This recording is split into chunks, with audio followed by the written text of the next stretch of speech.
दोस्तों, कल यानी कि 5 सितंबर 2024 से एसएससी जीडी के लिए फॉर्म अप्लाई होना स्टार्ट हो जाएगा। नमस्कार दोस्तों, मैं हूं अरविंद और आप देख रहे हैं मेरी शिक्षा। आज हम बात करने वाले एसएससी जीडी के बारे में, जो कल से ऑनलाइन फॉर्म जिसका स्टार्ट हो जाएगा। क्या एबिलिटी है, योग्यता कितनी है इसकी, और एज क्या मांगी गई है, इसके सिलेबस क्या है, सारी चीज़ों पर हम डिस्कस करने वाले हैं।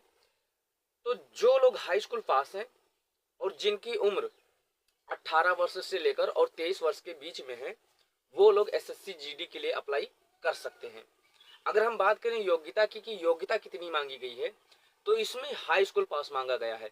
यानी कि आप किसी भी बोर्ड से अगर आप हाई स्कूल पास हैं, 10वीं पास हैं, तो आप इसके लिए आवेदन कर सकते हो। क्या कोई परसेंटेज मांगा गया है कि कितने परसेंट से पास होना चाहिए? तो नहीं, इसमें कोई परसेंटेज नहीं मांगा गया है। सिर्फ आप हाई स्कूल पास हो, किसी भी बोर्ड से पास हो, यूपी बोर्ड से पास हो, सीबीएसई बोर्ड से पास हो, या किसी अदर बोर्ड से पास हो, हाई स्कूल पास हो, आपकी उम्र 18 से 23 वर्ष के बीच में होनी चाहिए। तो कल से 5 सितंबर 2024 से इसका फॉर्म अप्लाई होना स्टार्ट हो जाएगा और आप इसके लिए आवेदन दे सकते हैं। अब हम बात करते हैं कि इसकी फीस कितनी पड़ेगी।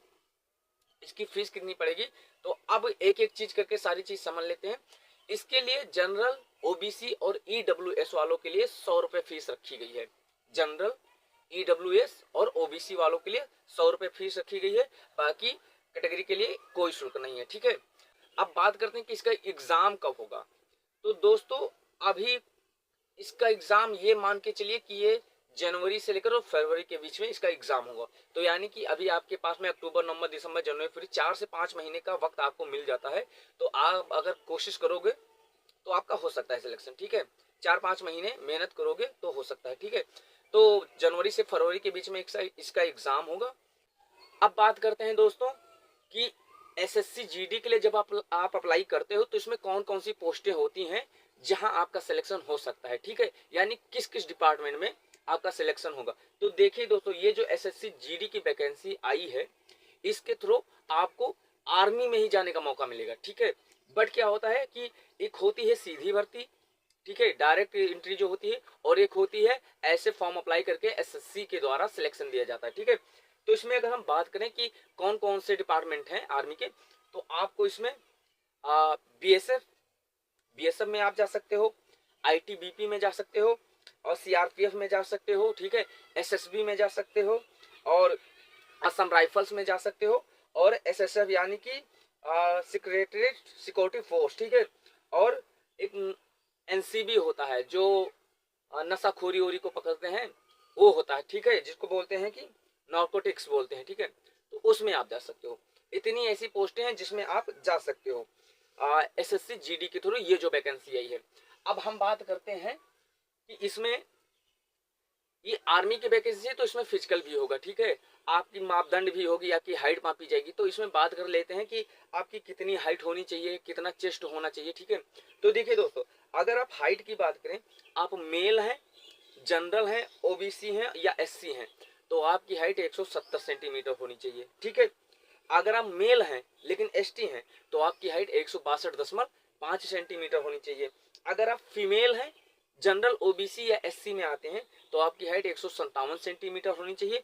और अगर आप फीमेल हैं बट आप एसटी हैं, तो आपकी हाइट 150 सेंटीमीटर होनी चाहिए, क्योंकि ये जो वैकेंसी है ये महिला पुरुष दोनों के लिए। ठीक है, अच्छा, अब बात करते हैं चेस्ट माप की। ठीक है, तो देखिए दोस्तों, हम जानते हैं कि चेस्ट की माप सिर्फ पुरुषों में होती है। ठीक है, मेल कैंडिडेट्स के लिए।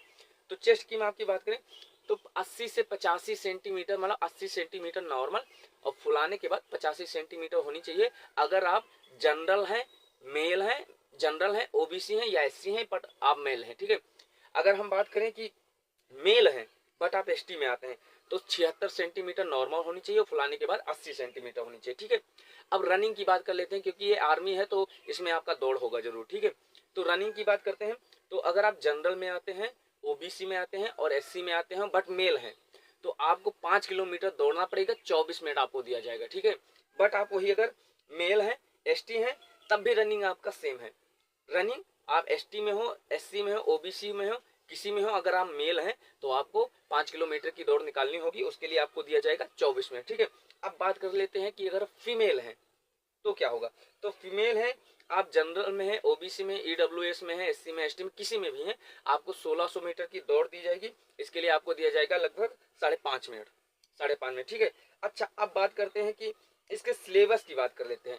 उससे पहले एक चीज बात कर लेते हैं कि आप जब जाओगे अप्लाई करने के लिए तो क्या क्या डॉक्यूमेंट लगेगा। आपका सिग्नेचर होना चाहिए, पासपोर्ट साइज का फोटो होना चाहिए, मार्कशीट होनी चाहिए, आधार कार्ड होना चाहिए, बैंक आईडी होनी चाहिए, ठीक है। इतनी चीजें होनी चाहिए तो आपका वहाँ सिलेक्शन हो जाए, मतलब आपका फॉर्म अप्लाई हो जाएगा।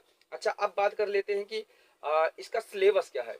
सिलेबस के बारे में बात कर लेते हैं। तो देखिए, जब आपका एग्जाम होगा, एग्जाम में कितने क्वेश्चन आएंगे, टोटल एग्जाम में 80 क्वेश्चन आएंगे, 80 क्वेश्चन आएंगे और एक क्वेश्चन का आपको 2 नंबर मिलेगा, ठीक है। और अगर एक क्वेश्चन आप गलत कर देते हो, ठीक है, एक क्वेश्चन पे मतलब 2 नंबर के क्वेश्चन होंगे। अगर आपका कोई क्वेश्चन गलत जाता है तो 0.5 आपका मार्क्स कट जाएगा, यानी कि आधा नंबर कट जाएगा, ठीक है। 80 क्वेश्चन होंगे, 120 नंबर का 160 नंबर का मतलब एग्जाम होगा, ठीक है, क्योंकि एक क्वेश्चन के मिलेंगे आपको 2 नंबर, ठीक है। और मिनट 60 मिनट में आपको, यानी कि 1 घंटे का आपको समय दिया जाएगा।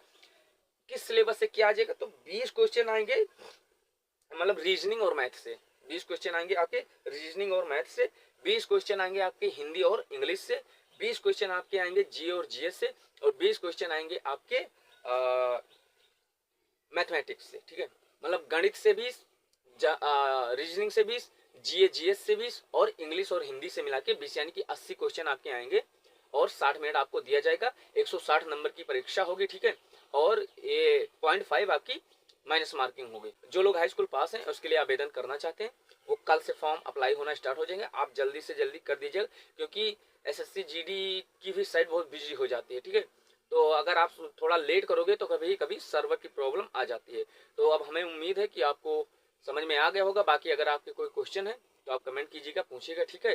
फिर मिलते हैं किसी नई अपडेट के साथ। अपना ख्याल रखिएगा। नमस्कार, जय हिंद।